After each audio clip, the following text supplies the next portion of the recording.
Good afternoon, Rotarians and guests, and welcome to the Rotary Club of Toledo. At this time, we're going to do our reflection, and we've got a special guest leading the reflection today. I'm excited to introduce all of you, if you've not already met her, the new president of the Toledo Rotary Club, who was just sworn in on Friday. I could not be more excited for her leadership, what she has done in terms of being engaged and connected to our club, coming to our social events, coming to our service projects, but also at the district level, and what I'm confident she's going to do in pointing Rotaract in a direction of Rotary's commitment to service above self. I'm very excited for her, so please give a warm welcome to Allison Kerr.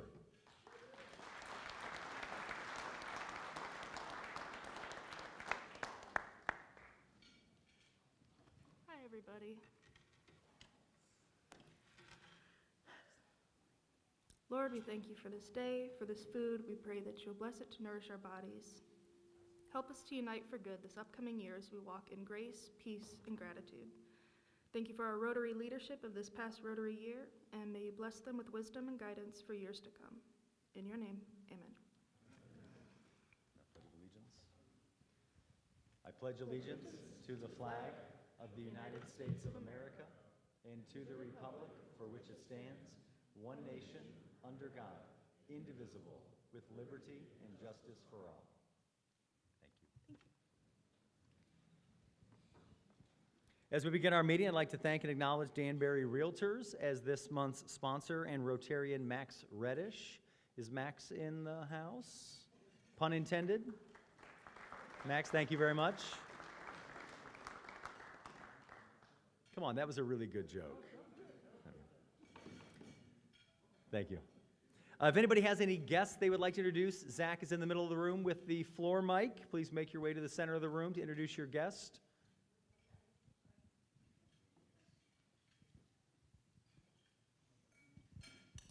Good afternoon, everyone. Come on over, Kathy. Sorry, don't be shy.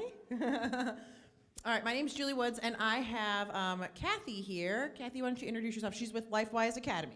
Okay. Good afternoon. I'm Kathy Burson, and I am the new director of LifeWise Academy. It's a Christian ministry, non-denominational, and it's I'm the director of Oregon City Schools, and just started up recently and trying to get our program launched starting this fall. Awesome, Kathy. Thank you so much for being here.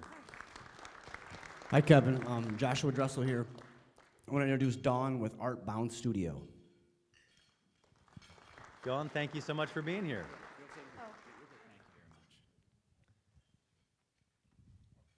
All right, I think we got one more. Hi, I'm Carrie Miller, and it's a pleasure to introduce Ken Stout from Toledo Home Repair joining us today.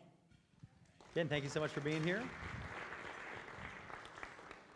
And I see at least one. If we have any other visiting Rotarians. Oh, we got a couple of them. All right, will you guys make your way, introduce yourselves? We're going to put you on the spot. Welcome to Toledo. Oops. Good afternoon, everybody. Haifa Hailu with Reynolds Corner Rotary. I am with Tutor Smart Toledo, so thank you for having me. Haifa, thank you for being here. Hello, I'm Phil Constant with U.S. Bank, Defiance Rotary Club, and past club president. Awesome. Thank you for being here.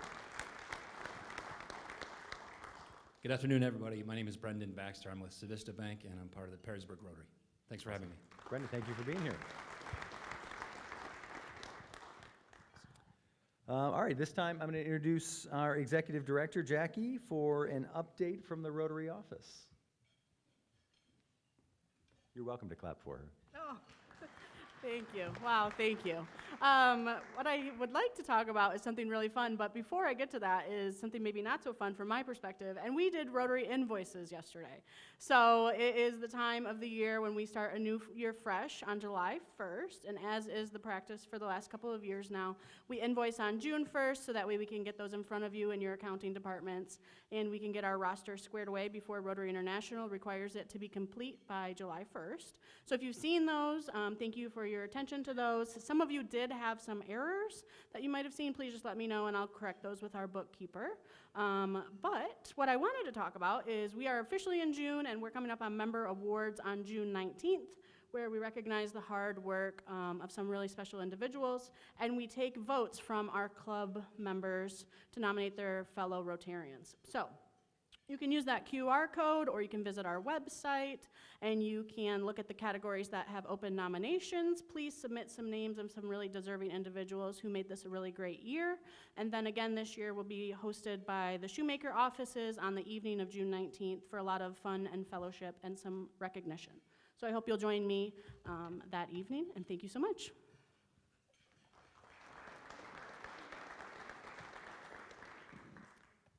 Jackie, do you want to talk about sponsorships? Yes. Please welcome back Jackie. I'm so sorry, I forgot that detail. But we are pleased to say that the Member Awards event is being presented by Hartman Bogan this year. So thank you, Donna Bogan, for sponsoring this year's Member Awards.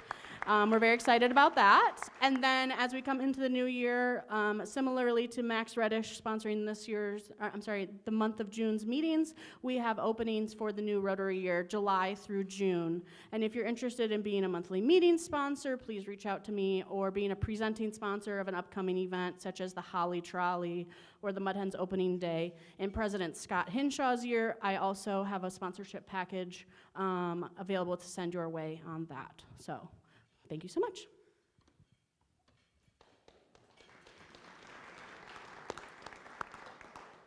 Hey, Jackie, did you also want to? I'm just kidding. So a couple of weeks ago, we met, Kate Sommerfeld led the meeting, and we talked about transformational focus, what our club could do to make a difference in the community. And we talked about whether that investment was going to be on the education side, focused on kindergarten readiness, or on the environmental side. And the beautiful thing about our club is that we're capable of doing a lot of things, but we also know that focus matters. And so when we select one project, it doesn't mean that we ignore the other one. It just means that our priority for the next few years is going to be that. During that meeting, we broke up at tables and you all had conversations, and then afterwards we submitted a survey to the members. The feedback from the members and from those conversations overwhelmingly was that the club is interested in addressing kindergarten readiness. And so the board at our last meeting has voted to follow the will of the club. And so our transformational focus moving forward is going to be kindergarten readiness. So thank you very much for that.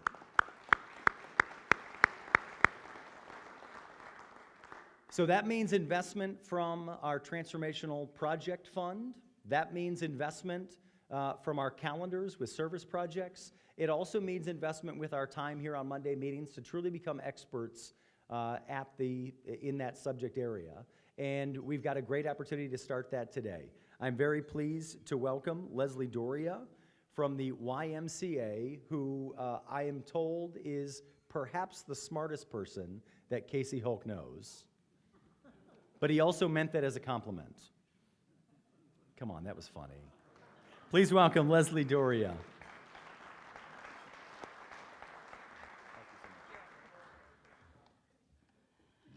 Now I have a lot to live up to here, so thank you for having me, and it's my pleasure to be here today. I see some of my early childhood friends in the room today, so I think what I want to start with, most people know the Y as a gym and swim organization. I don't think many people know us for the work we do in the youth development field, and our child care programs are an integral part of that.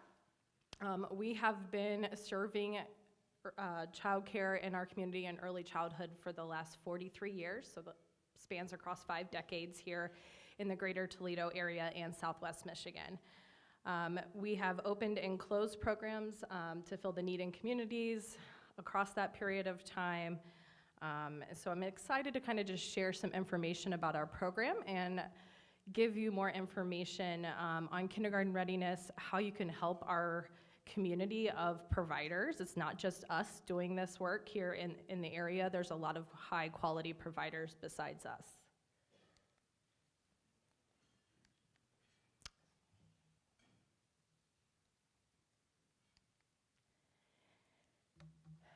So over that course of time, we've had 85 different programs. That might seem crazy. Currently, we have 22 in operation. As schools have opened and closed, some of our programs have opened and closed. And over that period of time, we just filled the need for places that might need that. And it is our 160th anniversary here for the YMCA of Greater Toledo this year. And one of those things that indicate quality of early childhood providers and just childcare providers is Step Up to Quality, which is a state quality tiered rating system in the state of Ohio. And it just recently went through some transformation. We used to be a star rating system, and we went now to a bronze, silver, and gold program. And we have been participating in that since its inception over 20 years ago. So for those that are looking at providers and where to invest your money in, finding that high quality provider and having one of these ratings is one way to kind of dictate that. So currently, like I said, we have 22 locations. 6 of those locations serve early childhood kids starting from 6 weeks all the way up to age 5 is early childhood, and then we serve up to age 12 through our school age programs. 3 of our programs sit inside or on the campus of a YMCA. We have 1 in an elementary school with Toledo Public, a partnership, and then we have 2 partners with St. Charles Hospital and Owens Community College. So that, I think, makes us a little different than a lot of providers. We are strictly focused on finding quality partners to be in our programs with us. 16 of our locations are in area schools. So we work with 10 different school districts, and during COVID, that might have been the most stressful thing in the history of the world, but we survived. And we currently serve 51 different elementary schools with before and after school care. And actually, when Casey asked me to do this, today is our first day of our summer program, and this really stressed me out to miss that, but here I am. I have high quality staff members that are running that program. But our summer adventure program is expected to serve about 750 to 800 school agers over the course of the summer. And we currently serve kids from 72 zip codes. So we do have one program in Southwest Michigan. So we do have a pretty vast area that we serve kids from. And like I said, we're the largest provider here in Northwest Ohio. And something unique to us is that we offer a scholarship program for families. So we have a sliding fee scale. So this is meant for families who potentially earn a little too much to get public assistance. And we kind of meet them where they're at based on their income. So they maybe are paying anywhere from 25 to 75% of the regular cost. So, and we have about 38% of the kids in our program that fall into some sort of fee assistance program. So something we kind of took, I started in this role in 2015, and we really wanted to focus on quality and just that continuous improvement mindset. So back in 2015, we partnered with Aspire, which some of you, if you've been in this community long enough, maybe know that program and that organization. And they really helped us narrow down our focus areas, develop systems that would help us really look at our outcomes that we were getting inside of our classrooms and just really started that data collection process. And that just kind of became our sole focus, really focusing on how we can improve our programs, how we could use data to improve our programs, and provide a quality experience for students and ensure that they were kindergarten ready. In 2017 to 2020, we really felt like we were making really good progress.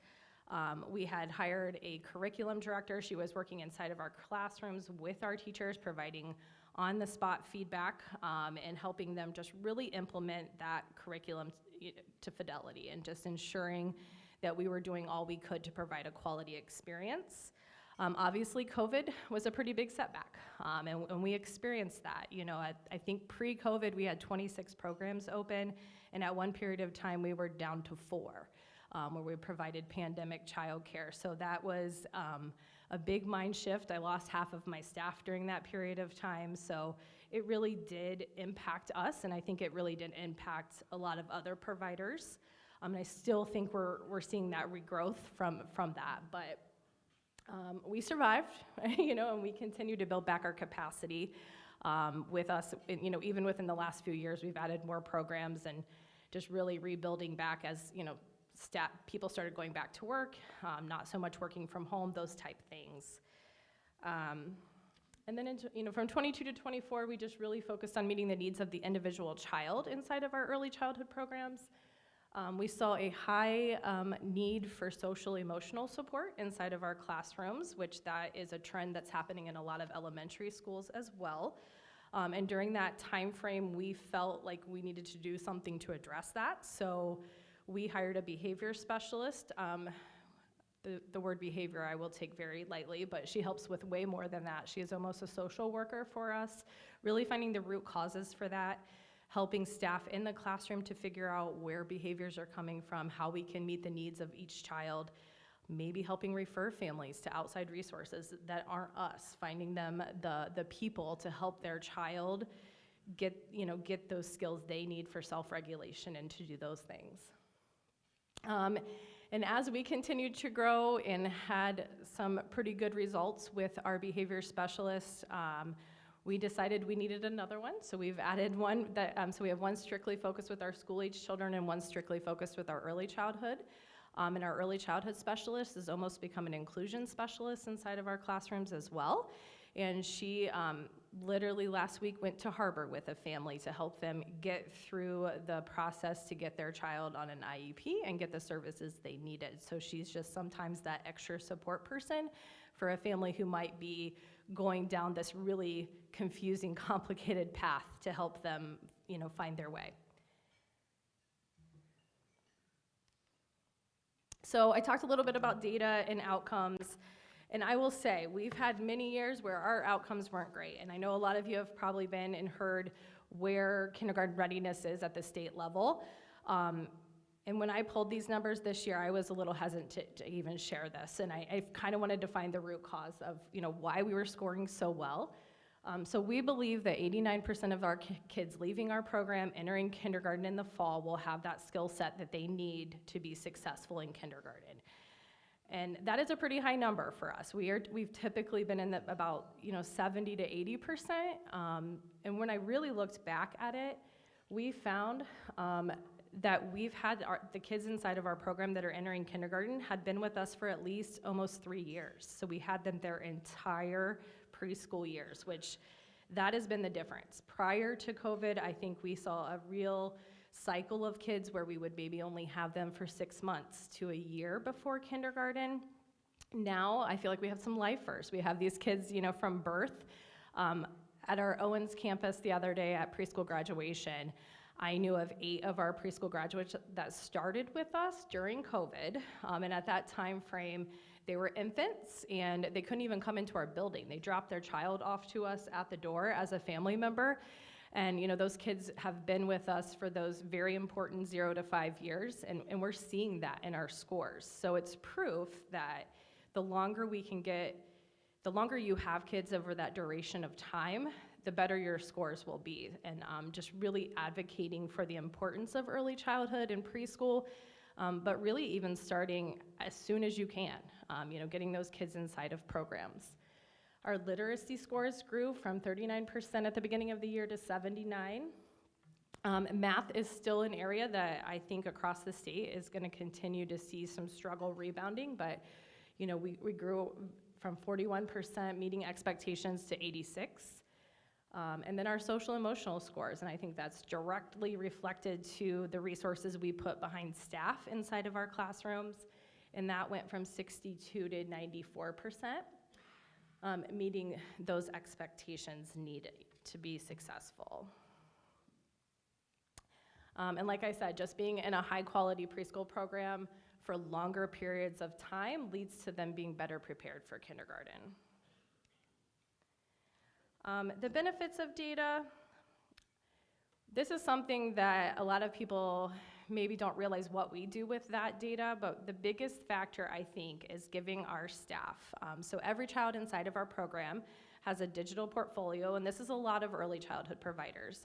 The curriculum that we use allows us to collect work samples, anecdotal notes, pictures, videos, all of that kind of creates this digital portfolio, and it also gives the teachers a direct reflection back on their teaching practices. Are they meeting that kid where they're at? Are they using that data to figure out, ooh, this math score is really low. How can I increase this math score for my entire class by altering my lesson plan to meet that specific outcome? So those are some of the ways we've used data. The individual planning for the students, I talked a little bit about that earlier, really looking at where we were struggling in that social emotional category, finding the specific outcomes that we could really target in on our individual plans and meet those students where they're at so we could see that growth and ultimately prepare them for where they needed to be. And also having data and outcomes is a great way to educate our families. Our teachers sit down with families. We do parent-teacher conferences down even at the toddler level with families and going over developmentally appropriate things that they're going to see their child do over the next course of 18 months to a year or 2 years, and things that they can do to help as a family to prepare their students for kindergarten. I talked a little bit about partnerships. That's what makes us work, I think. And like I said, area school districts are our partners. St. Charles Hospital, we have our own building there on the campus, and Owens Community College. And Creek Industries is up in our Michigan location. But having those type of providers has allowed us to have either low cost or no cost rent opportunities. And that's what helps us make our programs work. It allows us to provide care at the most affordable rate we can for families, and then allows us to invest back into our staff and our programs. And that's really what needs to happen for a lot of providers. Those occupancy costs sometimes, especially now, are growing at a rate that we can't charge families continually to offset that cost. So partnerships is one way that we've kind of felt like we've made that work. Toledo Zoo is one of our partners.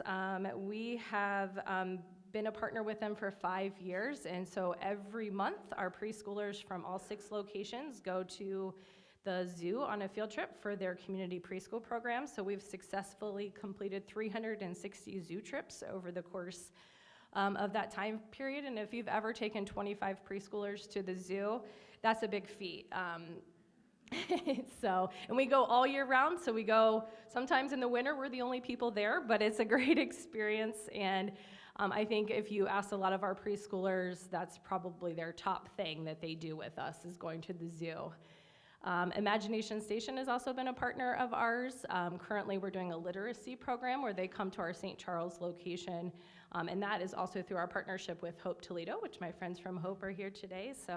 And we've been a partner provider with them at our DeVoe location and St. Charles location the past couple years.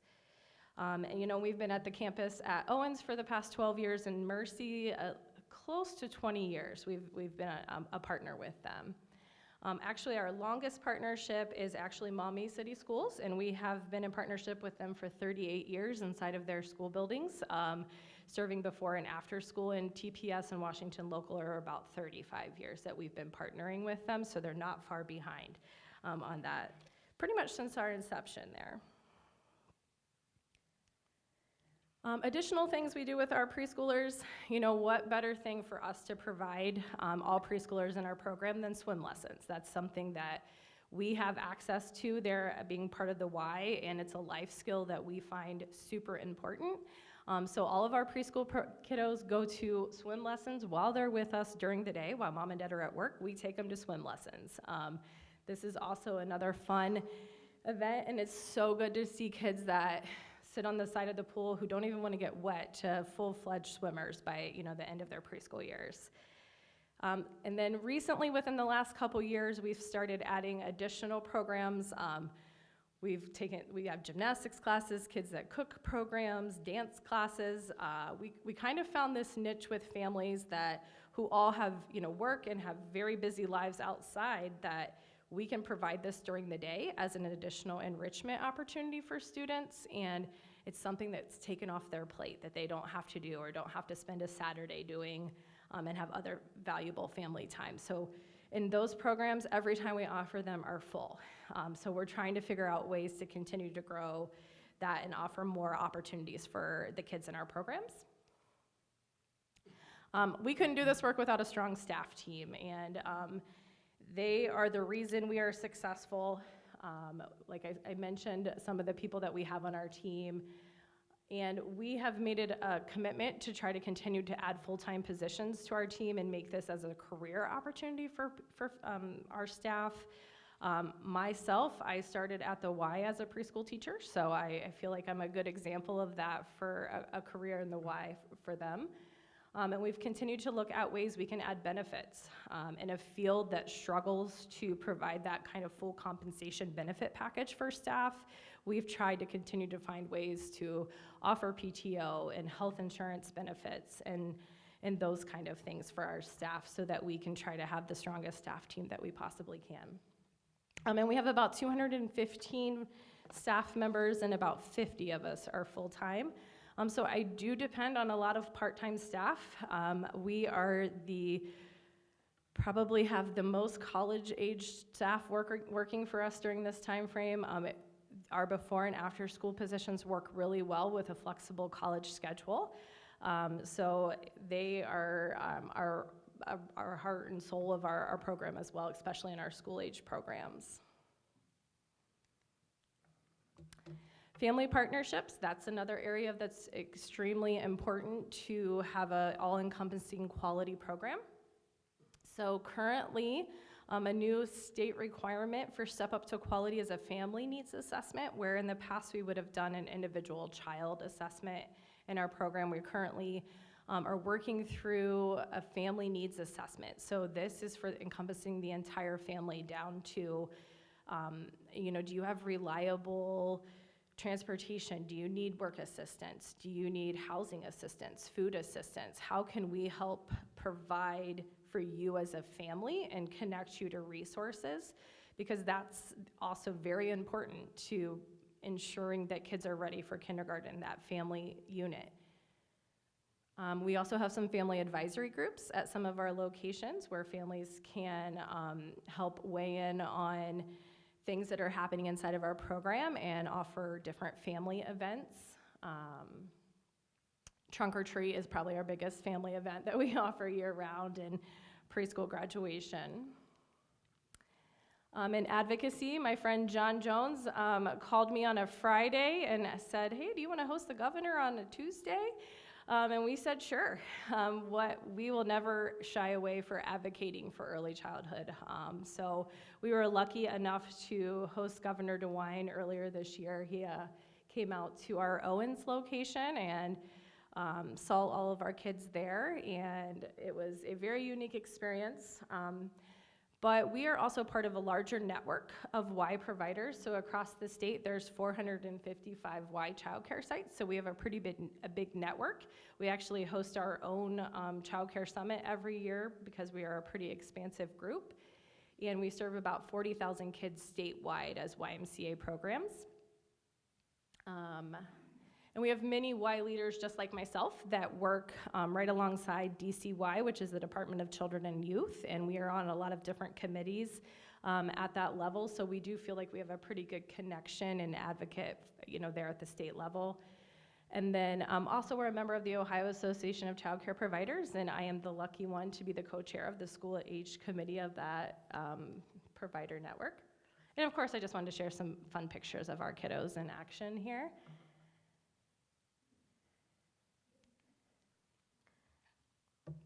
So our school age program, that's the foundation of what the Y was built upon, and what a lot of people know us as a school age before and after school provider. We feel like that's an important journey we are an important extension of the school day for families. A lot of families, rely on us to provide that care for them as they go to work, either before the school day and are home after that.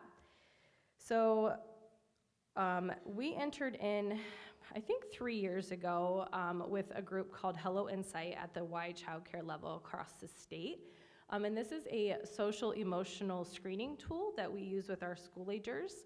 And this gives us feedback on how we can meet the needs of the school agers and how our staff are doing. How are they developing with the relationships that they're building with the students inside of our program?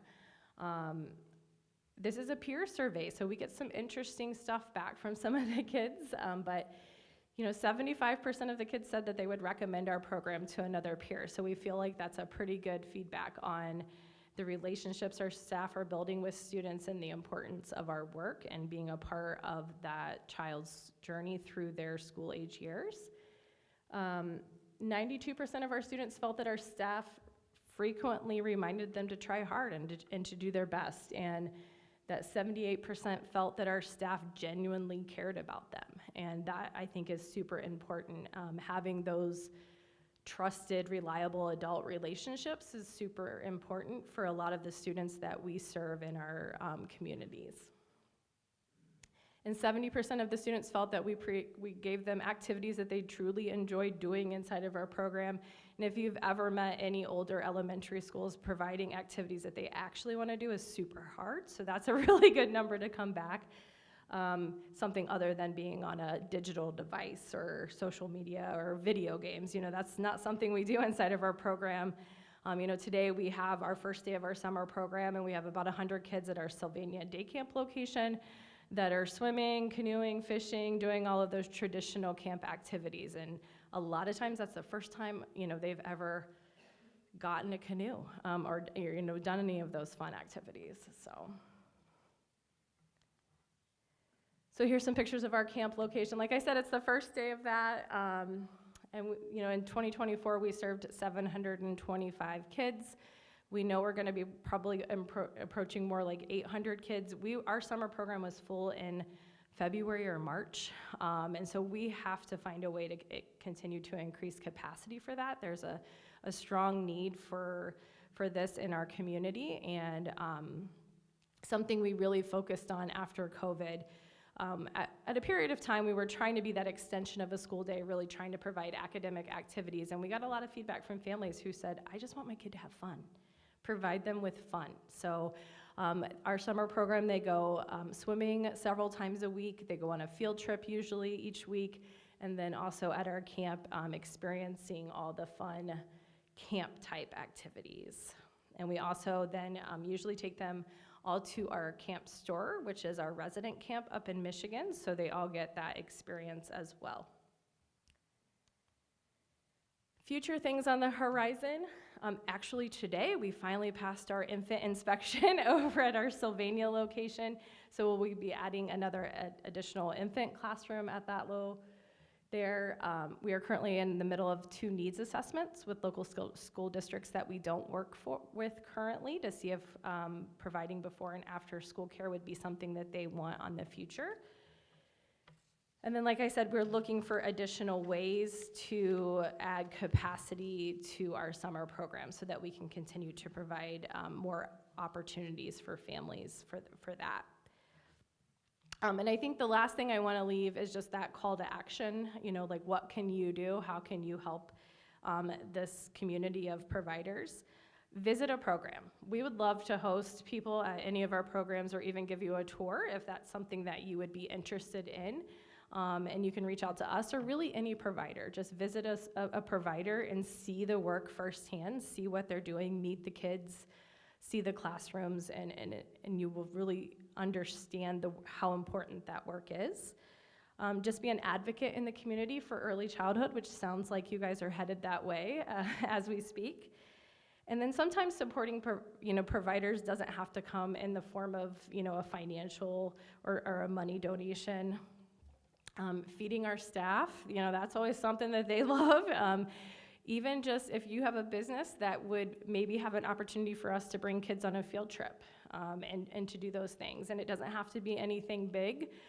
We took students a couple weeks ago. The street division of the city of Toledo invited us, and all the kids got to make a street sign with their name on it. So it's just something simple like that could be opportunities for you to be involved in a different way. So thank you. I hope I kind of gave a good overview of what our programs provide and the importance of the work that we do.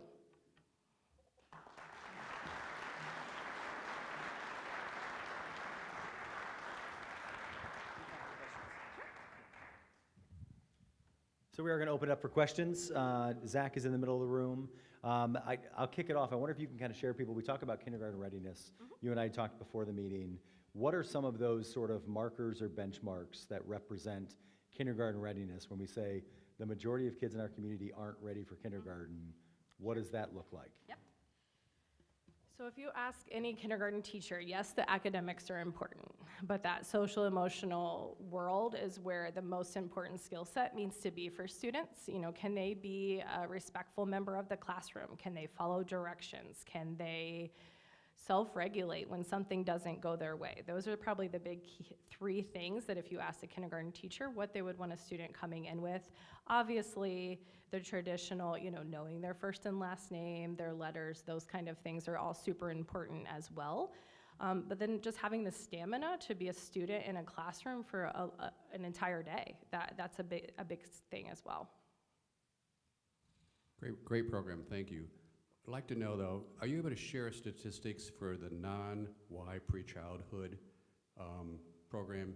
When the kids come in without your peers' help, because I've heard the percentages that we were the lowest in the state, and given we're going to do a very challenging project, we'd love to know where we're starting with the non-Y type instruction for these early childhood kids. Yeah. I think that's probably something as a county or area that we need to collaborate together and figure that out. I'm not sure that we have a strong data set for this to know exactly where we're starting as a whole. Yes, there's the KRA, which is the kindergarten readiness assessment that kids use as they go into kindergarten, but that's something that's potentially on the chopping block at the state level as well. So I think over the next few years, this is going to be something as a community and a state that we really do have to figure out where those numbers are and if that was a true good assessment of if a kid is kindergarten ready. So I don't have that data set, but I think that's something that could be studied and pulled together as a group. You mentioned Camp Store. Is there an opportunity for either individuals or organizations to sponsor kids to go to Camp Store that might otherwise not be able to afford to do it? Absolutely. Can you describe what that process is? Yeah, so we have an annual campaign every year for the YMCA of Greater Toledo, and those funds can be used in a various plethora of ways, and that can be used towards our childcare programs to sponsor kids going to Camp Store. Could be used to help sponsor swim lessons or even memberships at the Y. So we can gladly help connect anybody who has an interest in that, and also from our website you can donate. Thank you. Thanks for being here and the great story of success. It's really interesting to hear and very happy for you. Thank you. Two things. One, you said 1,100 children, I believe, and how does that break down between school age and preschool? Yeah, we have about 315 early childhood kids, and then the Okay. rest are school agers Okay. inside of our programs. Okay. So as you look to grow, which I'm sure you do, what would be the enabling things would allow you to go from 1,100 total served to say 2,200 total served or 3,300 total served? To build capacity is to find locations that would work to serve kids in our community. Unfortunately, the regulations that we go through, even down to the building and fire inspection level and food service level, makes finding the appropriate building or location hard sometimes. We've been working on our infant program, and this is no offense to anybody, but since October to get that program just working through various levels of people to get the right inspections, the right piece of paper we need to do that. And then the other big key factor for us is staffing. That's what will have to drive our ability to grow, is to find the quality level of staff that we need to have. And that's something that we're continually looking at. It's part of our strategic plan to figure out how we can continue to invest in our staff, because that's how we will grow our programs. I have to find ways that I can continue to increase our pay scale, increase our benefits to staff to make this a livable, wage for people to maintain them in the field. I feel like over the last couple of years, we've offered some really great opportunities, and we are seeing our retention numbers stay steady, but we are always hiring, so that's one big key factor to grow. Thank you. Hi, Josh here. I don't want to get too emotional, but my daughter goes to the Y in Perrysburg. And I want to thank you personally as a dad. You take care of my kid every day, and you have for the last 2 years. I was sitting there with Karen at the table, and a slideshow came up. My daughter was the girl that had on the tricycle with the pigtails. So as a It's dad, Remy, right? Remy, yep, that's the one and only. So I just want to thank you from the bottom of my heart as a parent to see the success that you have done with my child every day with her vocabulary and knowing numbers and the amount of love and caringness, because as a parent, you drop off your child somewhere, you want them to be safe and cared for, and you guys treat them, especially mine, like your own. So I want to just say from the bottom of my heart, I want to thank you. Thank you.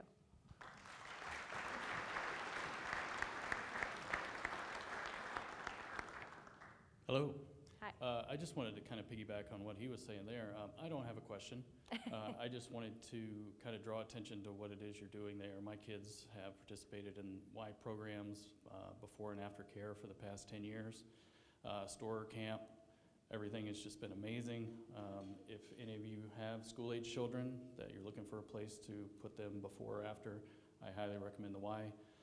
I also know that it can be a thankless job sometimes working in your position, so I just wanted to call you out and say thank you. I appreciate it. Thank you.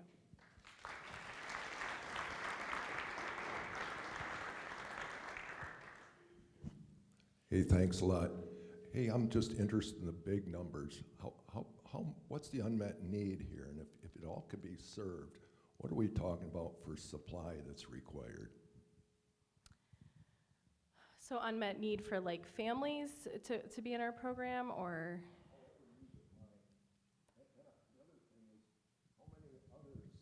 Suppliers of this kind of stuff are out there that would answer the supply question?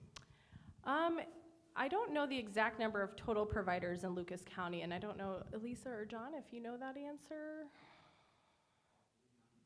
390 providers just in our county, and that can be family, home providers,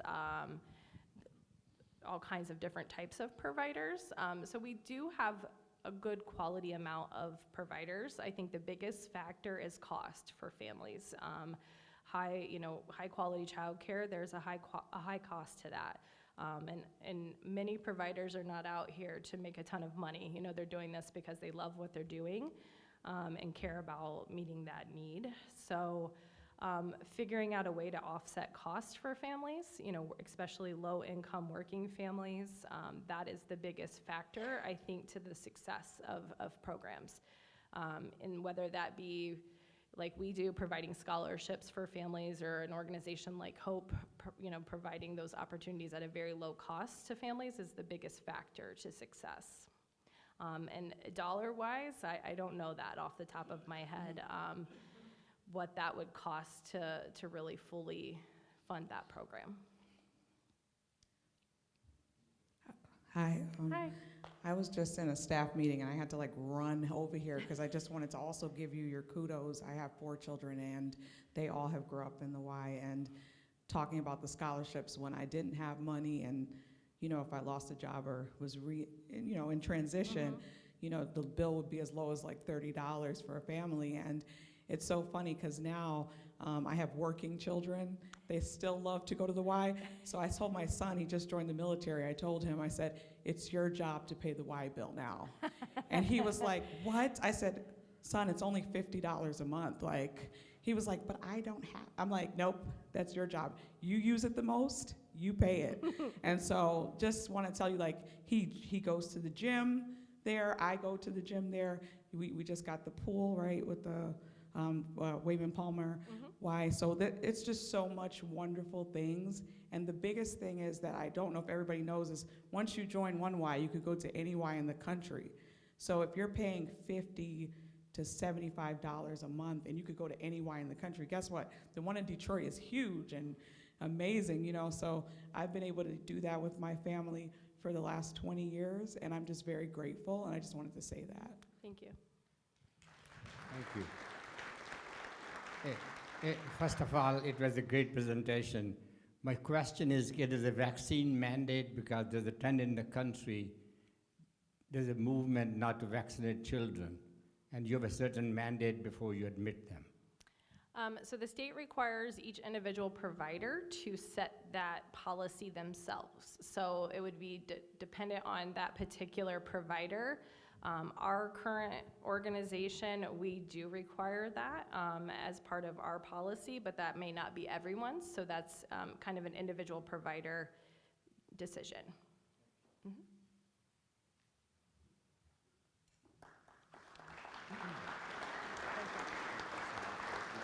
Hang on one second. We do have a gift for you as a thank you for presenting. Two things. One, Rotary International back in the 80s decided that we want to eradicate polio and has made intentional focused strides since then through what's called Polio Plus. And so as a thank you for your presentation today, we're going to make a donation in your name to Rotary International's Polio Plus Fund. We also have a copy of a book called Historical Tales of Toledo that was authored by a past president of our club, Clint Mock, that we'll present to you as a gift as well. So, there you go. Thank you so much. One more round of applause.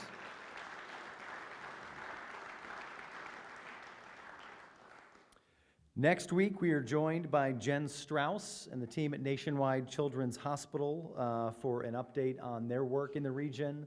I'll send it around. I had the privilege, I went back and watched when Judd Silverman spoke to the club. He hopped on about a 3-minute, maybe 3-minute, 30-second soapbox about what a gift Nationwide Children's Hospital is to our community. And so as a result of that comment, that led the program committee to start having conversations and reach out to Nationwide Children's. And so we'll get an update on their investments in Toledo and the work they're doing next week. We hope you all can join us for that. June 16th, Ted Long will be here with us talking about the history of Toledo's lost eateries. And on June 23rd, District Governor Tim Ryan and I will be sitting down and having a fireside chat as we celebrate the end of his term as district governor and talk about some of the lessons that he's learned through that time. We'll talk about some of the mistakes you and I have maybe made along the way as well. And it'll be a great chance to sort of put a period at the end of a wonderful sentence, and certainly a thank you for all of your hard work on behalf of our club and on behalf of our district. And then we'll finish out the month, June 30th. Please, everybody, mark your calendars. We have one last Service Above Self Day of this year. I will continue to remind you, my goal at the start of the year was to have as many people attending a Service Above Self Day as attend a Monday meeting. And that doesn't mean I want fewer people show up on Mondays. It means that I want over 100 people serving. And I think we can do that on June 30th. So the committees are all working on different projects so that you've got things that are inside and outside, things that you get your hands dirty and things that keep your hands clean. So plenty of opportunities for everybody, and we're excited to see you guys all out there as we put an exclamation point on the end of this wonderful year with our club. Environmental Committee is meeting in Summit A, and that is all. Go out and make it a great day. We are adjourned.